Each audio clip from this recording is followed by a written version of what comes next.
Dalam kitab 1 Samuel pasal 9 sampai 31, di situ diuraikan bahwa Saul adalah seseorang yang berbadan besar, tinggi, dan elok rupanya.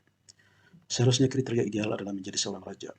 Namun ada yang lebih tinggi darinya, yaitu Goliat, dan Saul tidak mampu mengalahkannya. Hari-hari Saul hanya dihabiskan untuk mengejar Daud.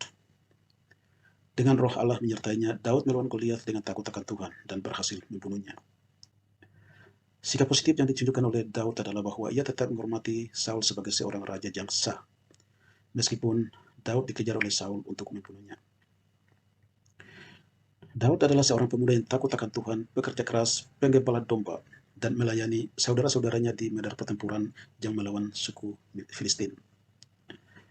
Karena Daud lalui sebuah proses yang benar di mata Tuhan, begitu Saul meninggal, Tuhan mengangkat Daud menjadi seorang raja Israel. Daud adalah seorang raja Israel yang diingat sepanjang masa sampai sekarang karena kepemimpinannya, dan sampai sekarang menjadi sebuah ikon buat suku Israel.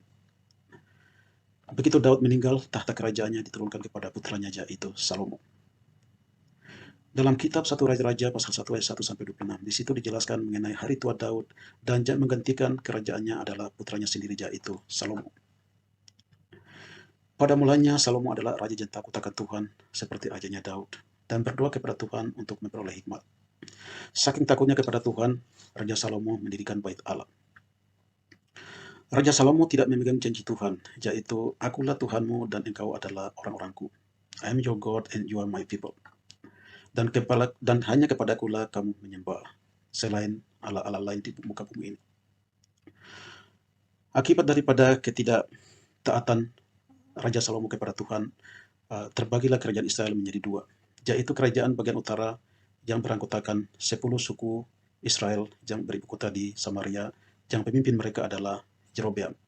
Kemudian di kerajaan bagian selatan, yang ibu kotanya Jerusalem, yang beranggotakan 2 suku Yehuda, yang pemimpin mereka adalah Rehabeam, yaitu putra dari Raja Salomo itu sendiri. Baik saudara-saudara sekalian, apa yang menyebabkan kejatuhan Salomo dalam dosa dan akibatnya terjadilah perpecahan kerajaan Israel menjadi dua? Ada 3 faktor yang menyebabkan kejatuhan Salomo dalam dosa. Yang pertama adalah dia menyembah dewa-dewa. Tuhan sudah memperingati Salomo bahwa akulah Tuhan yang seharusnya kamu taati selain dewa-dewa lain di muka bumi ini. Tapi Raja Salomo tidak mengindahkan, tidak memegang janjinya untuk taat kepada Allah atau menyembah kepada Allah yang hidup. Malah sekarang dia berbalik dan menyembah dewa-dewa. Faktor kedua yang menyebabkan kejatuhan Salomo adalah dia mempunyai banyak istri.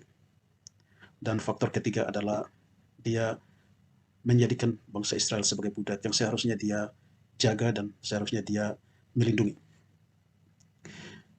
Baik, saya mau menguraikan aplikasinya kepada kehidupan saya sendiri sebagai seorang Kristen.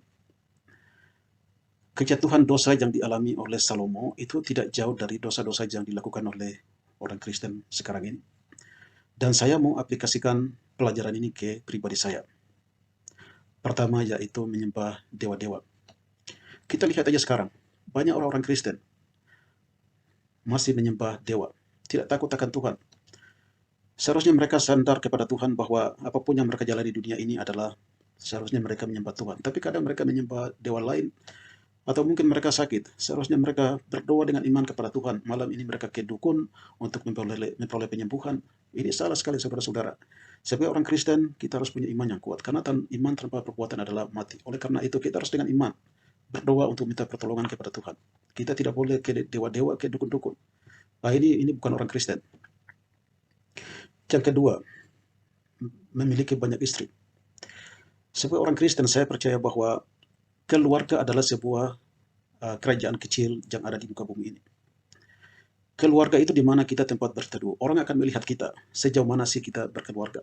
Jadi teladan enggak dengan keluarga kita sendiri. Kita boleh bicara banyak di luar sana. Kita boleh menjadi seorang pembicara yang hebat, pengusaha sukses. Tetapi sebagai orang Kristen, tanpa didukung oleh keluarga yang baik, maka hidup itu sia-sia. Karena keluarga itu role model, contoh di mana sebuah kerajaan Tuhan itu berdiam di muka bumi ini. Kita harus mengasihi istri. Bagaimanapun itu adalah pemberian Tuhan kepada kita.